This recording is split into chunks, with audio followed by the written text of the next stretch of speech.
વડોદરાની પાલીર યુનિવર્સિટી દ્વારા કેવડિયા ખાતે ફોકલોર કાર્યક્રમ આયોજિત કરવામાં આવ્યો, જેમાં 30 દેશોમાંથી આવેલા વિદેશી મહેમાનો સ્ટેચ્યુ ઓફ યુનિટીના વિશેષ મહેમાન બન્યા અને આ પ્રસંગે એકતા પરેડનું પણ આયોજન થયું। સરદાર પટેલની 150મી જન્મજયંતિ નિમિત્તે આયોજેલા આ કાર્યક્રમમાં પૂર્વ કેન્દ્રીય મંત્રી મીનાક્ષી લેખીએ હાજરી આપી।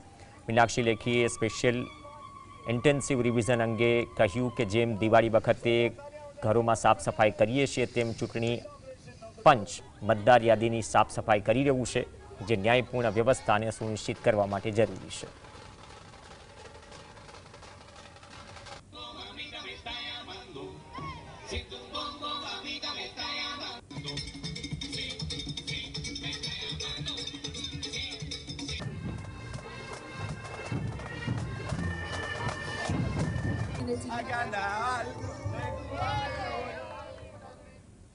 मेरे हिस्से का काम नहीं है जी। एकता अखंडता की आज हम बात करेंगे। आज हम सरदार पटेल के प्रति नतमस्तक होते हुए भारत की एकता और अखंडता को बनाए बरकरार रखने के जरिए काम करेंगे।